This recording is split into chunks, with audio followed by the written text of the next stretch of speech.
Assalamualaikum warahmatullahi wabarakatuh.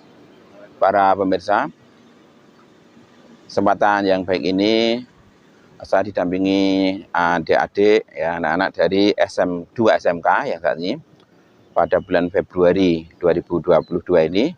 Yang pertama dari SMK Negeri SMK Negeri 1 Miri. Ya, yang kedua dari SMK Negeri 6 Surakarta. Nah, baiklah, pada kesempatan ini saya ingin menceritakan sejarah berdirinya Raja Wali, gitu kan? Nah, ini atas permintaan dari teman-temanmu ini untuk Pak Mufti untuk menceritakan dari sejarah Raja Wali. Oke.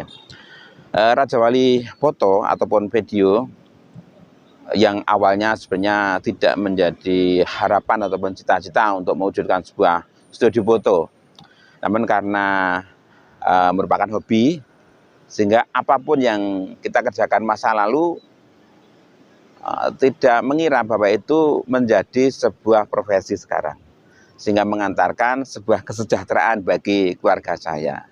Amin ya. Pertama kali kita akan mengulas tentang nama dulu ya. Nama Raja Wali. Pasti penasaran ya, kenapa kok disebut dengan Raja Wali gitu kan?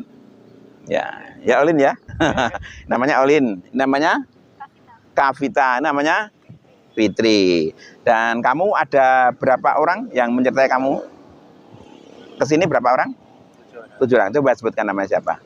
Namanya Salma, Elisa, Faza, Alvin, Abed, dan Imtiaz. Oh ya, begitulah ya.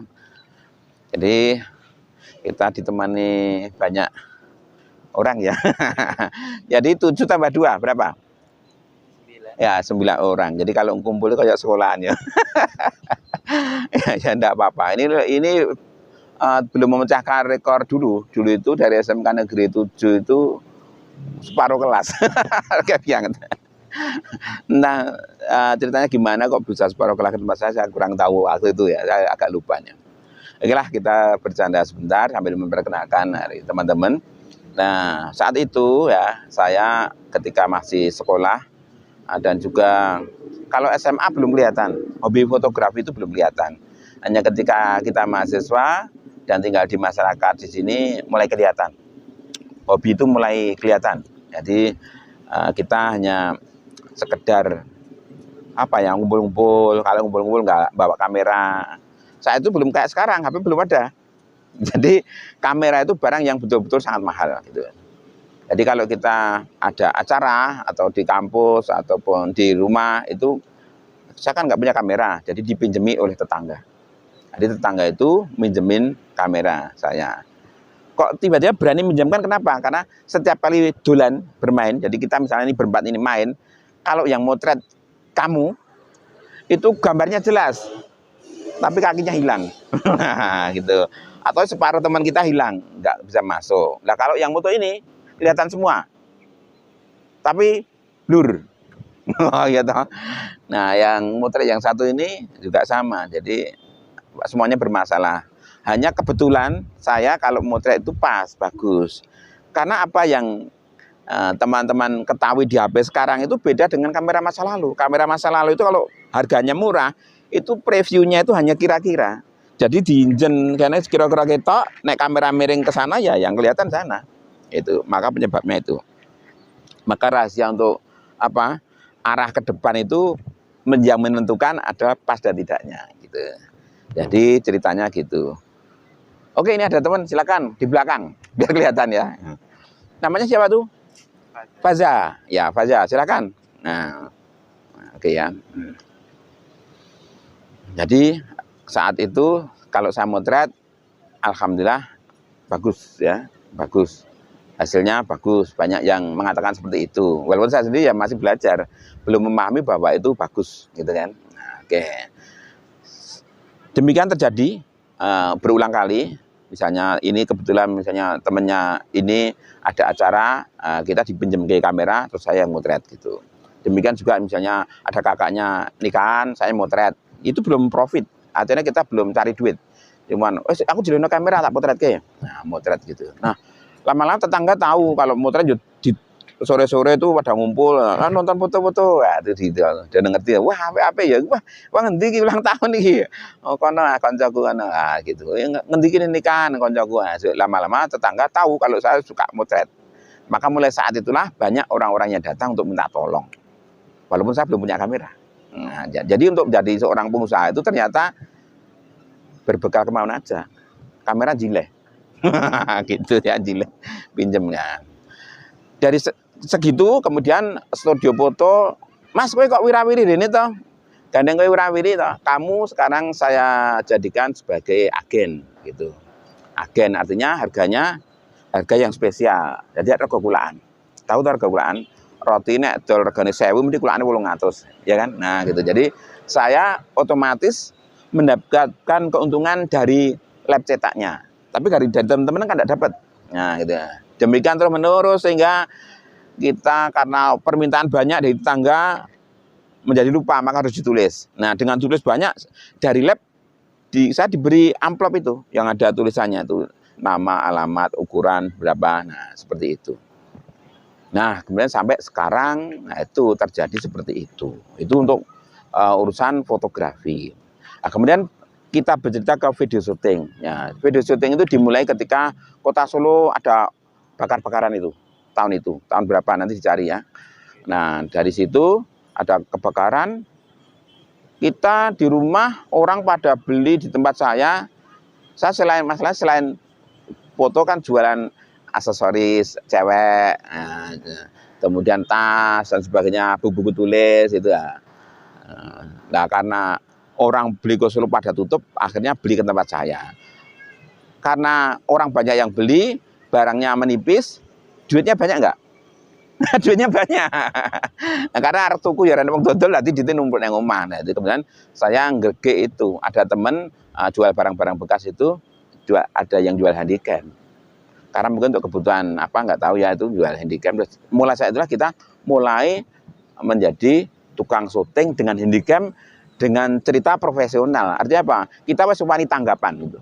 Wani nggone wong digawe hanya pakai handycam. Karena masa lalu tidak orang bedake nggo handycam mau kamera gede ora urusan, yang penting syuting lah, nyeluk syuting itu jelas banget itu. Nah, gitu mulailah saat itu kita masuk ke dunia videografi. Saat itu anak saya yang pertama masih 1 tahun itu kan. Jadi Mbak Irfa itu masih 1 tahun. Nah, gitu. Nah, kenapa kok saya bisa tertarik videografi? Karena apa? Setiap kali motret, saya tuh ketemu orang-orang videografi yang masa lalu. Masa lalu cuma pakai pita. Kemudian kita menjadi agen. Ya, jadi ketertarikannya semakin kuat, maka kita nyelengi, menabung, kemudian kita beli barang bekas teman yang berlebih barangnya. Jadi bukan ngenteni nggone kanca lah. Dari teman ngenti itu namanya sahabat video syuting. Nah, itu termasuk Pak guru saya karena ya memang dapatnya alat dari sana, yang ngajari ngoperasionalnya sana. Kemudian dulu itu ketemu ya video syuting beliau dan enggak sudah seperti teman karena setiap kali ada orang punya kerja, kita yang motret, dia yang syuting. Jadi kalau pas acara rampung mereka saya siapkan makanan dulu, aku mangan sih. Nah, jadi kono siapke makanan, Mas, maem sih. Aku semaem. Nah, gentenan tak tunggu ke syutingane. Nah, itu kan belajar kuwi. Sak karepku tak doke tak pateni tak uripi sebab diajari gitu. Nah, mulai itu menjadi kuat. Nah, pakai kamera besar dan di lain waktu kita ganti salah satu kameranya itu untuk produksi video syuting itu. Ya, gitu. Nah, dari video syuting itu dulu masih pakai pita dan kita belum punya komputer. Komputer masih langka. Dulu itu saya motret foto di rumah itu namanya Polaroid. Itu langsung jadi. Nah, Polaroid. Nah, orang mengenal namanya Polaroid. Nah, kemudian saya di master foto itu sangat dekat. Jadi apapun yang saya tunjuk kon gowo. Wah, dadi ra bayar. Kon gowo. Yang kan nek pas Mororono ngangsur gitu. Jadi wah, terima kasih Mbak Ciwa ya. Sama Umi itu yang memberikan kemudahan gitu untuk saya. Nah, sehingga saya ngelungsur kamera digital pertama kali satu-satunya. Orang belum punya pakai kamera digital, saya sudah pakai. Tapi lingkungan kampung mengenal Polaroid. Jadi dia ngomong, "Mas, foto Polaroid enten." Jane buat digital kan. Itu memorinya tipis banget itu, tipis banget. Nama memorinya apa saya lupa ya. Jadi tipis banget, tipis. Jadi nggak kandel, nggak tebel ya, tipis banget itu. Masukkan. Nah, itu mulai saat itulah kita menggunakan kamera digital dan menggunakan alat print cetak yang tenaganya pakai tenaga, bukan tenaga, prosesnya menggunakan karbon. Aneh toh? Jadi proses cetaknya menggunakan karbon. Itu tahan lama itu, karbon. Kalau dulu ada namanya, kalau Polaroid itu menggunakan cahaya kimia serbuk yang menggunakan cahaya matahari itu. Jadi kalau potret cepet dikipat-kipatke metu gambare terus diketok. Nah, itu kan itu. Nah, itu jadi kita sudah pakai kamera digital pertama dan alatnya disupport dari sana walaupun bekas karena memang teknologi maju kan. Karena nek model anyar tuku. Wah, iki apa ya di laser ke saya. Itu karena kemudahan gitu ya. Kemudian ya dipercaya ya. Jadi sekali. Nah, ada teman saya itu dari apa itu namanya? Cawas. Itu anak buah saya, pengen kamera dia ya tak tembungke nganggo jenengku, enggak masalah. Karena dia asisten saya, bantu saya. Karena kita sudah masuk ke video syuting, maka kalau saya nyuting yang kamera foto kan tidak ada. Nah, maka kita itu manggil teman untuk memotret itu. Nah, maka jadilah sebuah tim yang besar sehingga setiap saat itu, setiap hari Minggu itu rata-rata 4 tempat orang punya kerja. Sehingga di rumah saya itu ada 4 layer tim. Jadi tim 1, tim 2, tim 3, tim 4. Jadi kalau sebulan itu berarti minggunya ada 4. Karena 4 tim berarti berapa minggunya? Sebulan kan ada 4 minggu. Karena 4 tim berarti ada minggunya ada berapa? Apa ya? 8 toh? Iya toh. Papat tambah papat tambah papat tambah papat, masa 8? 16. Jadi sebulan tuh saya minggunya ada 16. Gitu kan. Nah, gitu ada. Nah, ya peristiwa yang menarik pada puncaknya adalah ketika Kota Solo itu ada kampanye. Kampanye paling besar saat itu partainya namanya PAN dan PDI. Yang lain kecil. Itu besar. Nah, dua-dua besar itu saya dapat kontrak dua-duanya. Jadi tidak dino kampanye. Dan Tino kampanye. Nah, itu saat itu Pak Rudi masih jadi orang biasa gitu. Kalau ketemu ya Mas Rudi. Pada saya wali kota. Dan kemudian sekarang ganti Gibran itu ya, Mas Gibran itu. Nah, itu orang masih dekat. Nah, itu. Itu cerita masa lalu. Kemudian yang paling menarik pengambilan gambar menurut saya paling spektakuler adalah kita ngurusi ataupun dipercaya oleh perusahaan besar. Nah, perusahaan besar. Pengusaha besar namanya Pak Said Kisor Sarjono, yaitu dengan Hotel Said. Jadi setiap kali Hotel Said ada acara kita diajak, baik dari itu mulai dari peresmian Universitas Said kita yang ngerjakan gitu. Dan acara-acara sampai di kampungnya sana di Medan gitu kita yang mengerjakan dan dipercaya. Bahkan puncaknya kita di Bogor itu kita dipercaya untuk ikut mendokumentasikan peresmian 7 titik yang bersamaan diresmikan itu di Gunung Menyan Bogor itu. Saya mengagumi kalau makam Pak Harto di Imogiri, saya udah lihat makam Pak Kamdani di sana. Wah, hebat gitu. Kalau Pak Harto itu kan ada makam hanya pinggir-pinggirannya itu bisa untuk ngumpul ya. Tapi kalau di tempatnya Pak Kamdani enggak gitu.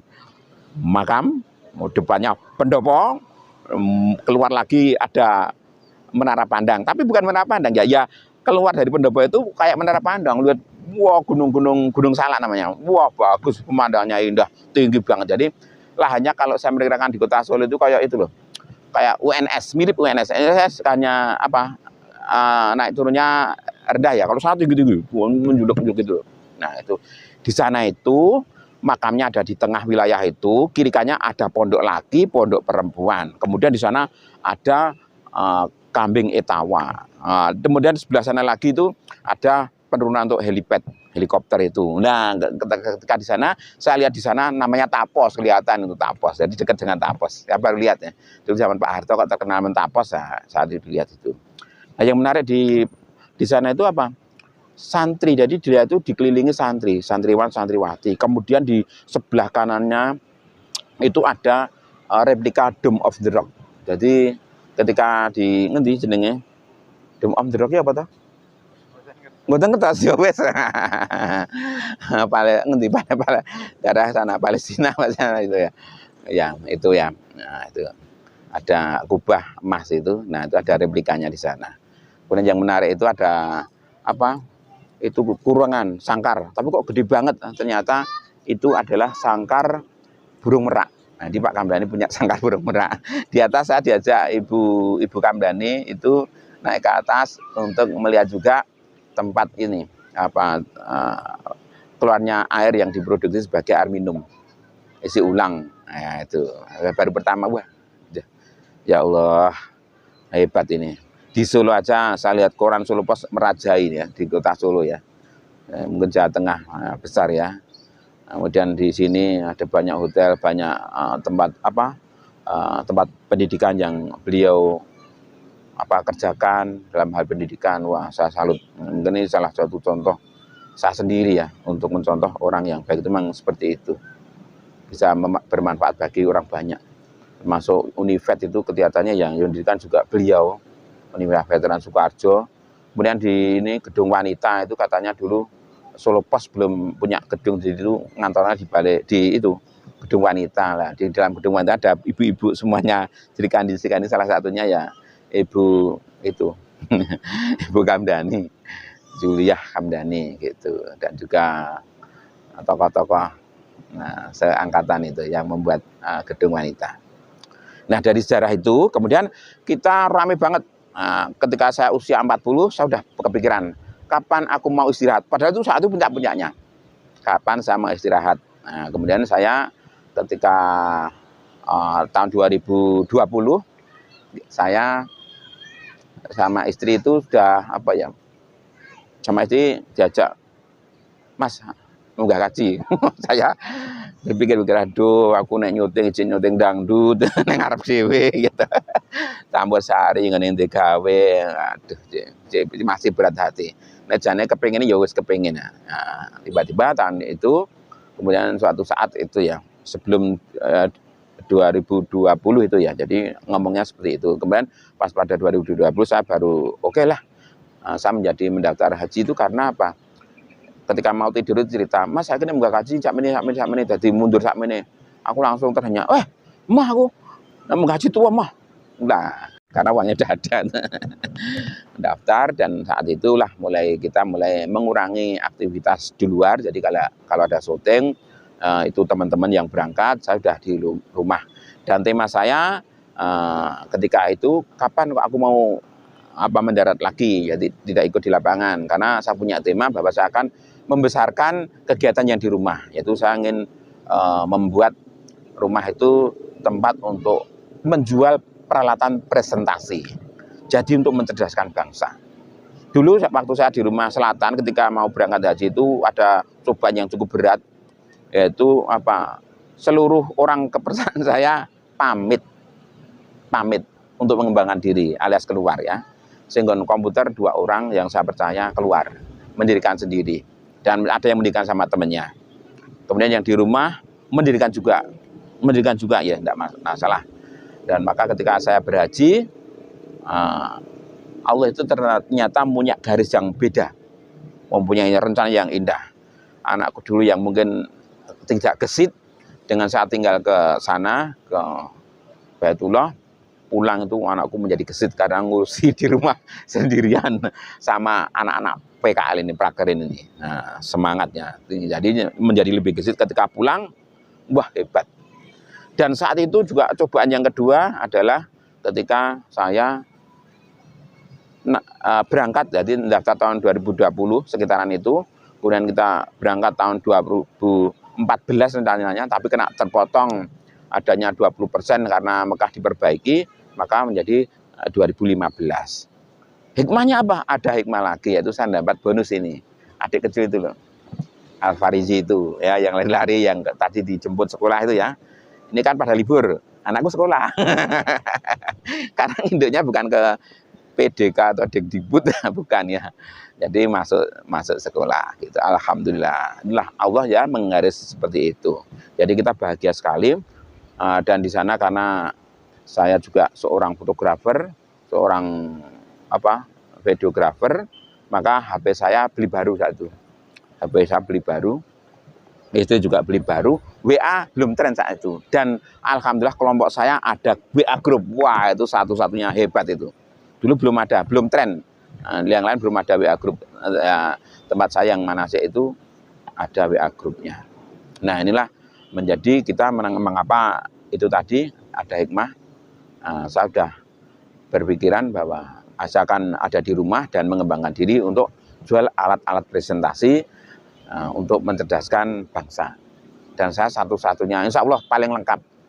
Kita insya Allah paling lengkap. Mungkin jenengan cari-cari di mana nggak ada, ketemunya di tempat saya. Nah, gitu. Apalagi ya? Coba yang ditanyakan apa yang belum jelas? Faza, apa? Nah ya, dibuka biar kelihatan. Nanti besok tahun ke depan nggak kelihatan wajahnya. Apa yang ditanyakan? Cerita saya ini tadi yang belum jelas. Ada? Sudah. Kamu? Orang harus kreatif, harus banyak pertanyaan. Nah, kemudian teman-teman saya itu pada mandiri, banyak yang sudah mandiri, ya termasuk yang itu tadi yang di Cawas itu orang kepercayaan saya datang itu menggunakan Vespa, kemudian jelas alat itu ketinggalan, syuting di Hotel Dana itu ketinggalan. Loh bos, alat itu ora nek. Wah iya wah, lagi kira kurang kendaraan bawa mobil. Ini nganggo kendaraan gue. Nah, itu ya. Tapi iso ora nganggo aku wah. Jarene katanya itu orang-orang nggak bisa menggunakan kendaraannya selain dia sendiri. Malah mau ora iso lah. Tak coba ternyata bisa. Dan saya ngambil alat yang ketinggalan dan sampai di Hotel Dana kayak isapan selamat. Wah, selamat bos. Bisa numpak kendaraan aku hebat wah. Kendaraannya angel nanti sama macet.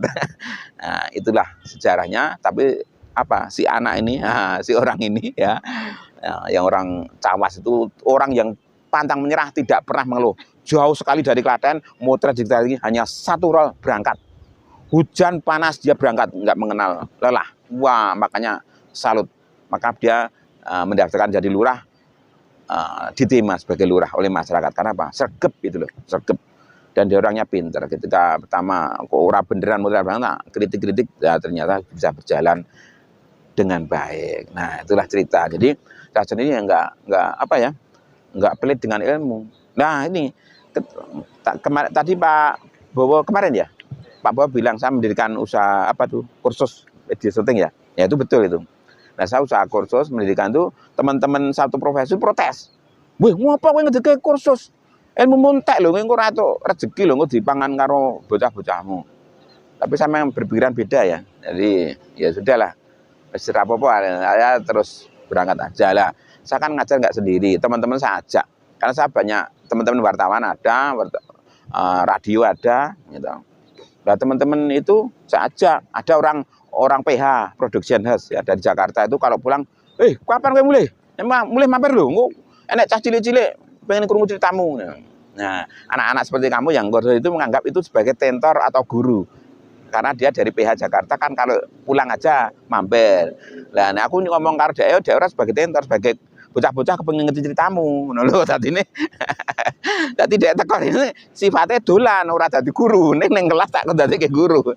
Jadi aku ya pengen ngerti ceritane wong apik. Nah, itu ternyata dia memberi materi dari sana sangat bagus.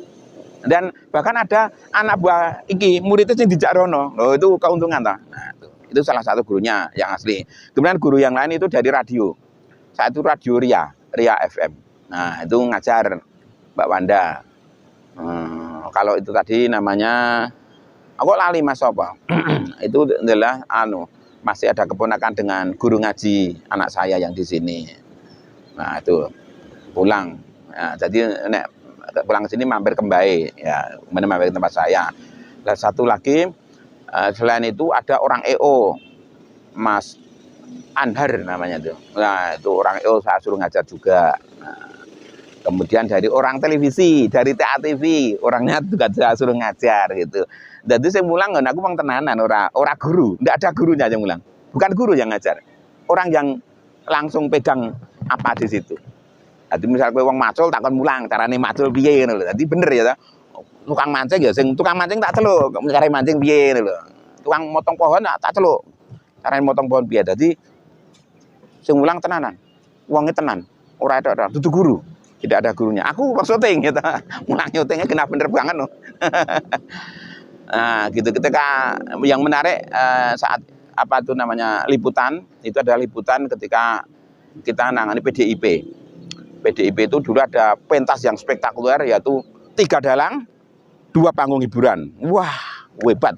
Saat itu udan tersisan. Wah, nyenengke itu. Ya, saat ditandingkan dengan video syuting lain. Nah, ternyata alhamdulillah kami lancar, tidak ada waktu jeda atau mati. Nah, itu sebagai pertanda bahwa ketika kita sudah rampung, kita mengucapkan selamat kepada kru-kru saya. Wah, hebat kamu, ditandingke karo video syuting lain, kamu menang. Hebat kamu. Ora aku nek kamu. Mbak nek kono do ngambek aku ora njung urip, lampune mati ya. Kameramen mati ya, listriknya mati. Nah, itulah sejarah singkat dari ini ya. Apa namanya? Raja Wali, foto, video, komputer, dan sekarang apa namanya YouTuber. Ya tak menyediakan alat-alat YouTuber. Jadi gitulah ceritanya. Mungkin nanti bisa dimanfaatkan teman-teman. Dan saya menerima, nah saat ini yang saya lakukan ini kan sudah lagi mau puasa. Saya ada namanya wakaf manfaat sound system. Nah, jadi saya punya alat sound system itu artak jilehe kabeh nggonen orang bayar. Sopan di masjid, urung enek ampli ya. Kemarin dari ngendi ya daerah nggon sana jauh kok. Nggon Tambang itu loh. Cilacap apa daerah itu. Oh, lu kok tekan kene ya. Jadi koncone-konco dadi sekoncone rene. Ngambil ya. Ampli tadi baru di WA. Pak udah saya serahkan fotone. Oh iya. Pak berarti bener-bener ini. Nah itu. Jadi saya punya alat memang saya wakafkan. Karena rumah saya itu kan yang gue pakai tadi itu loh. Pakai kamu di sana. Nah, itu saya sebenarnya sudah saya beli. Tapi orang tuanya nggak mengizinkan. Jadi itu didol tidak sepengetahuan orang tuanya. Jadi bermasalah toh, karena duit tidak masuk, nah, maka udah saya anggap sebagai sewa sampai 20 tahun. Jadi habis uang masuk itu sampai 20 tahun lebih. Nah, habisnya tahun 2024, tapi ini diminta oleh anaknya, keluarganya tahun 2022 ini untuk diambil. Ya sudahlah, enggak apa-apa. Nah, gitu. Nah, kemudian yang sing toko komputer tadi ya, kan toko komputer itu selatan. Karena saya nggak cari karyawan lagi, saya masukkan ke rumahku yang utara semuanya. Jadi foto dan komputer sekarang jadi satu. Gitu. Nggak apa-apa, tapi semuanya sudah saya coba.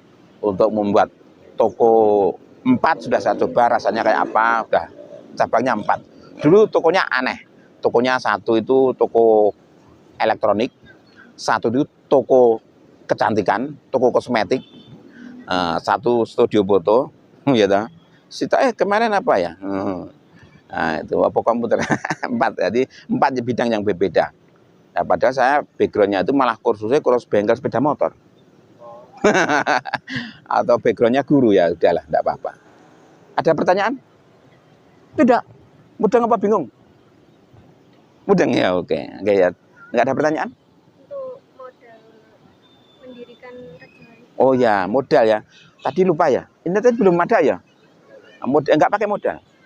Enggak modal. Jadi kita waktu motret itu kan tadi diminjem. Kita kan demen dolan. Nah nek kowe motret iki motretnya adalah potretan ku apik. Ning sing duwe kamera dhek. Nah aku dipinjemi gitu. Nah itu ceritanya. Jadi tanpa modal. Kemudian ini jangan lupa ketika saat itu saya tahu. Kamu tahu nggak? Saya mungkin tahu ya. Sekali melayani orang beli cekip, keuntungannya berapa? Paling 1.000 ya, 2.000 ya. Ini sama. Sekarang melayani orang beli motor, keuntungannya berapa? Sekali loh melayani lah. Mungkin 500.000 ya, mungkin ya. Kalau mobil jutaan. Nah, maka saya sekarang meningkatkan kualitas yang saya jual. Gitu. Jadi meningkat. Jadi besok beli apa. Jadi saya sebenarnya nggak pernah punya uang. Karena itu tanggung bulan kan, itu bulan kan. Anggerek butuh lagi di stop ora kulaan. Makanya kalau beli apa-apa kun fayakun, ya kan. Artinya masalah ditene. Aku pengen kendaraan, Pak. Oke, di stop saya kulaan, ngelombok itu kendaraan udah jret tuku, udah cuman gitu aja. Jadi nggak perlu kredit nggak perlu. Kalau saya kredit, istri saya ngelunasi. Berarti itu kredit. Lunasi gitu ya. Jadi nggak pakai modal, modalnya semangat. Seperti tadi toh, saya suruh meliputan ya, untuk waktu bar subuh toh, wah beda nolak. Lah piye wong multimedia jurusan siaran TV misal jam 4 esuk berita ora teko ya, langsung di PHK karo bose ya. Nah itu loh. Maka kamu saya ajak kerja beneran gitu loh. Mula wong yang ikut saya itu jadi itu karena ya manut tadi. Mana bukan untuk saya loh ya, untuk itu. Maka mereka jadi. Aku sing ora dadi. Akhirnya aku neng omah teko ya.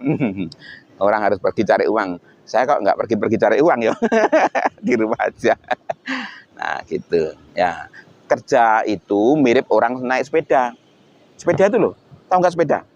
Ya, kayak ini loh sepeda nih. Nah, nih. Nah, sepeda itu kamu dari sana ngebut, terus ini nggak dipancal. Iso mlaku tekan kono ora?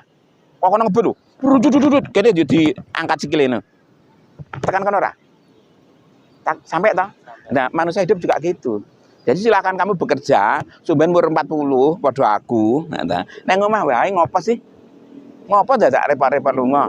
Nang omah itu duit, ya kan? Nah, nang dalan kan resiko. Sempetan karo wong gitu. Kasusu diunek-unekke wong ya. Wah, masih gitu. Ora nguasi wae, malah diunek-unekke ta itu. Nah, iku lah kayak kesusu ngeter ke sekolah gitu. Nah, gitu. Nah, apalagi ini anak saya atau sing mahasiswa itu ternyata nek kuliah bayar akeh sebule. Tapi aku ora gelem bayar. Mau. Ora gelem aku. Oh, wong tak omongi anakku, "Leh, kono, omah kono wektune iki entek duwite sewa paranono." Parani gue bayar, karena aku rasa bayar. Sing bayar sapa? Sing nyewa. Nah gitu, apalagi nek gue di omah rolas setahun, saben bulan itu duit ya, lumayan. Pinggir jalan gitu roh, 30 juta deh, 30 juta lagi. Jalan Jaya. Nah, udah ya. Nah, oke teman-teman, inilah cerita Raja Wali, ya, sejarah singkat Raja Wali. Saat ini saya berada di Taman Jaya, merupakan kebanggaan dari warga Mojosongo ya. Dan hari ini sangat ramai, apalagi masa pandemi kemarin Solo tutup total. Sini ramai banget. Uang udah bisa ini kabeh. Dadi nek mangan wah wis nang malah ramai banget piye iki. Ya sudah lah itu walau alam ya, mbuh virus ada apa ora nek kudune kene do mak klepek ngono tak tulungi kira-kira. Ini aku urung sempat krungu kene do mak klepek ngono belum ada. Belum ada sini. Oke, terima kasih ya. Semoga bermanfaat. Assalamualaikum warahmatullahi wabarakatuh.